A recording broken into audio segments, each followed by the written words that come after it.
Siamo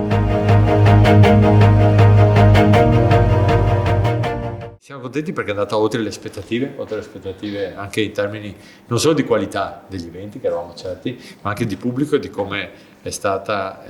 recepita dalla cittadinanza, non solo dalla cittadinanza, perché come ci eravamo auspicati dall'inizio, il bacino di utenza di questi concerti è un bacino di utenza regionale, per cui abbiamo visto molta gente arrivare anche dalle province limitrofe, siamo stati soddisfatti veramente di tutto quello che è successo, per cui domenica sera avremo un altro grande evento a San Francesco. Adesso non aggiungo altro, direi che Sonia poi passando la parola e poi Cristina chiuda come sempre, diciamo un evento nella cornice meravigliosa di San Francesco, che era una cornice che noi auspicavamo per questi concerti e che li vedrà protagonisti domenica sera, per cui poi vi giriamo anche la locandina con tutti quelli che sono stati gli eventi fatti fino adesso, quelli che mancano alla fine, perché ormai ci stiamo avvicinando alla fine di questa kermesse, però ripeto, davvero siamo rimasti soddisfatti a livello qualitativo ovviamente, ma ne eravamo certi, ma anche a livello di pubblico, che non è mai così scontato, perché entrare poi in sintonia con gli utenti è una cosa che non è facile da fare. Per cui grazie veramente a tutti per quello che state facendo e ci auspichiamo, tra l'altro lo vedremo verso fine anno, di pianificare qualcosa dello stesso livello anche per l'anno prossimo. Ci troviamo di fronte a un nuovo concerto molto importante che avrà luogo la prossima domenica, il 14 luglio alle ore 21:30, e questa volta avremo due ospiti d'eccezione, perché avremo il maestro Aurelio Canonici e il pianista solista Massimiliano Genot. La fama ormai è affermatissima sia dell'uno che dell'altro. Tra l'altro il maestro Canonici è presente costantemente nella trasmissione di Corrado Augias, la gioia della musica, ma poi del concerto, della musica, della biografia dei due musicisti ci parlerà ampiamente Gianmaria. Io volevo soffermarmi più che altro su un aspetto, diciamo così, politico, ringraziando nuovamente tutto l'impegno che è stato portato avanti dagli uffici del comune, dall'amministrazione e in primis naturalmente dal sindaco e dall'assessore Cristina Sardi. Diciamo che al momento attuale siamo molto orgogliosi, nel senso che vi è stato successo, ma soprattutto si è creato un rapporto di fiducia fra quello che è il pubblico e le associazioni e l'amministrazione, per cui attualmente si è assistito a una situazione di questo genere. C'è una parte della cittadinanza, noi lo chiamiamo lo zoccolo duro, sono circa 200 persone che costantemente ogni mese vengono ai nostri concerti, sanno che c'è questo evento musicale di qualità, di livello, e si aspettano appunto che continui, e questo per noi è un motivo di grande orgoglio, anche perché per la prima volta, non che prima non ci fossero sicuramente collaborazioni fra le istituzioni, il comune e le associazioni, questo era palissiano, ma per la prima volta è stato fatto un lavoro, direi io, organico, nel senso che le visioni del comune e quelle delle associazioni sono comuni. Abbiamo lavorato insieme, e questo secondo me è un traguardo importantissimo per il comune, per l'amministrazione, ma anche per l'associazionismo. Credo anche che questo, più che a livello locale, anche a livello nazionale, me lo auguro, sia il momento di fare anche un altro passo avanti e di investire nella cultura. A livello locale stiamo facendo tantissimo, Fabio e Cristina Sardi stanno facendo tantissimo, infatti testimonianza il fatto che ieri il musicista, il solista Massimiliano Genot mi ha detto: sono arrivato qui e ho trovato una città bellissima, un viale stupendo, ma ho visto una città frizzante con tantissime iniziative culturali e anche di svago. Il passo successivo secondo me è investire sul capitale umano, sulla cultura, sull'individuo. Non è una frase retorica, ma lo penso sinceramente, considerando anche il frangente economico non facile del momento, non solo a livello locale ma a livello nazionale. Investire sui nostri teatri, che sono un bagaglio culturale enorme, con potenzialità anche di ritorno per l'indotto a livello turistico, economico, enorme. E poi c'è un frangente, secondo me, io parlo anche a livello così psicologico, filosofico, nel senso che investire nell'arte, nella musica, nella cultura oggi ha un rilievo fondamentale perché, come diceva ad esempio, come diceva lo psicologo statunitense Maslow, il grado di qualità di una società si può misurare soprattutto con gli individui che essa produce, sulla qualità dell'individuo che esso produce, non tanto sui livelli di tecnologia ed economia raggiunti. E io sono fermamente convinta di questo, perché è un investimento per i nostri figli. Lui parlava appunto di una piramide di bisogni umani, quelli alla base sono quelli mangiare, dormire, quelli basici, per poi arrivare a quelli più evoluti, all'apice, che è l'autostima e l'autorealizzazione. E io ritengo che la musica, l'arte siano trasversali, perché fanno parte di qualcosa di atavico nell'uomo, è il suo modo di esprimersi, la comunicazione, tanto più oggi in una società così complessa, così caotica come la nostra. Il fermarsi, lo staccarsi, il fermarsi a riflettere, la pace, la bellezza della musica non può che portare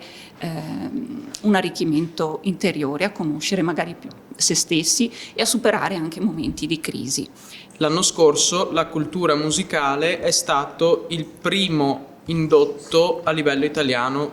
quindi è un bel segnale che la musica porta economia, porta giovamento, porta tanto capitale umano e sociale, perché è un ponte proprio che costruisce e che viene costruito tra le varie culture. Per quanto riguarda questo concerto qui, siamo molto orgogliosi di avere il maestro Canonici come direttore ospite, molto noto appunto per la trasmissione con Corrado Augias, La gioia della musica, giunta alla 3ª edizione. È un direttore di molta grande esperienza che sta facendo veramente il bene all'orchestra, perché l'orchestra sta rispondendo molto bene al maestro e lui sta dando continui impulsi di vitalità all'orchestra, quindi di questo veramente sono estremamente orgoglioso e contento per i ragazzi soprattutto, perché potersi misurare con artisti di questo calibro non capita tutti i giorni. Maestro Canonici ha diretto molte orchestre anche in altri paesi dell'Europa e quindi porta veramente tutte le esperienze di, penso, buona parte dell'Europa qui da noi in questo momento. Da direttore artistico mi piace sottolineare il dato che si riportava dell'affluenza. L'affluenza a questi concerti è stata molta e questo è un segnale di ripartenza, perché purtroppo stiamo uscendo adesso in realtà da quello che è stato il problema Covid e adesso si vedono le prime stagioni nuove, perché fino a qualche anno fa purtroppo eravamo sempre al recupero di quello che era andato perso. Poter annunciare le stagioni vuol dire anche che c'è l'appoggio politico di queste cose che non può prescindere, e poterle realizzare vuol dire che c'è la qualità nelle proposte. Io sono orgoglioso di poter dire che l'orchestra è stata reputata di qualità dai cittadini, dal pubblico, perché è quella la vera fonte di risposta, non tanto le critiche sui giornali, ma il pubblico che ci segue, che si affeziona. Noi siamo una realtà che è arrivata qui e quindi ha trovato un terreno che non conosceva e che piano piano è riuscita a conquistarsi, ma già dai primi concerti, insomma, proponendo anche programmi arditi, non di facile fruizione, perché ricordiamo un grandissimo successo con la creazione di Haydn, che poi è stata portata in giro anche in Veneto, e in Veneto erano tanti anni che mancava questo brano. Qua a Conegliano è stata la prima esecuzione e qui abbiamo avuto il battesimo del fuoco su quel brano, diciamo, riportandolo. Ora il maestro Canonici ha scelto un programma molto tradizionale, pur rimanendo anche un po' nell'innovazione, perché affrontare 3 autori così diversi è molto raro. Di solito se ne affrontano 2, sì, anche 3, ma creare un programma così, io veramente, quando l'ho visto nella proposta, sono rimasto sbalordito, ho detto questo è un programma che fa il bene dell'orchestra, perché oltretutto la sinfonia di Mendelssohn è una sinfonia estremamente godevole, briosa, ma per l'orchestra è una delle più difficili che Mendelssohn abbia scritto, quindi insomma è un bel banco di prova per loro, e questo fa sì che loro crescano umanamente e professionalmente, quindi questa è veramente la soddisfazione più grande di questo programma. È vero che stiamo volgendo verso il termine di questa rassegna, sperando che ci siano delle prossime e che questo progetto così bello che è nato possa avere una risonanza e possa andare avanti anche in altri comuni, perché di musica c'è sempre bisogno. C'è tanto bisogno soprattutto nel nostro paese, perché ogni anno le orchestre fanno fatica, ogni anno le orchestre hanno problemi, e quindi questo vuol dire che trovare un'amministrazione che investa su un'orchestra e su dei giovani è un grosso passo avanti, che deve essere di esempio per tutto il resto del paese e per tutto il resto possibilmente anche dei paesi limitrofi piccoli, perché tante realtà piccole non hanno la potenzialità di esprimersi. Noi abbiamo avuto questa fortuna e sono grato al sindaco che ha agevolato questa proposta e l'ha accettata in tutte le sue forme e declinazioni, con i programmi e tutto, e a tutto il gruppo di volontari che ci ha supportato, perché senza di loro non avremmo potuto realizzare nulla. E appunto, ripeto, che sia un esempio che la musica muove tutto quello che vogliamo, la musica e la cultura in generale. La cultura non si fa solo con i musei, non si fa solo con le mostre, si fa a 360 gradi, con tutto quello che ne va dietro: indotti, sponsorizzazioni, agevolazioni, tutto quello che si può fare per la cultura in generale deve essere fatto, perché giova all'animo e giova alle persone che vanno a queste manifestazioni, che sia uno spettacolo teatrale, che sia qualsiasi cosa. È un bisogno primario dell'uomo la cultura. Andare a teatro non è un vezzo, è una necessità umana, che sia appunto per qualsiasi motivo, ma è una necessità umana, perché quell'ora di svago porta giovamento nelle ore successive della giornata. E la cultura sia il motore che muove le stelle, il sole e tutto l'animo umano è sicuramente un mantra che per noi amministrazione comunale di Conegliano è stato affrontato con tanto impegno, veramente tanto impegno. Il sindaco mi ha sempre sostenuto in tutte le proposte che ho, anche quelle più difficili dal punto di vista economico. Abbiamo fatto molto, abbiamo molte mostre, ma moltissima musica e moltissimi rassegne di libri. Abbiamo cercato di muovere quel lato, diciamo così, della coscienza dei cittadini, fra virgolette, che era un po' sopito e legato solamente agli interessi specifici di ognuno, cercando come amministrazione di portare qualcosa di nuovo e su più piani. E questo è quello che abbiamo fatto, che stiamo cercando di fare e che spero, fino a che siamo qui, faremo nel futuro. E quindi dal punto di vista invece del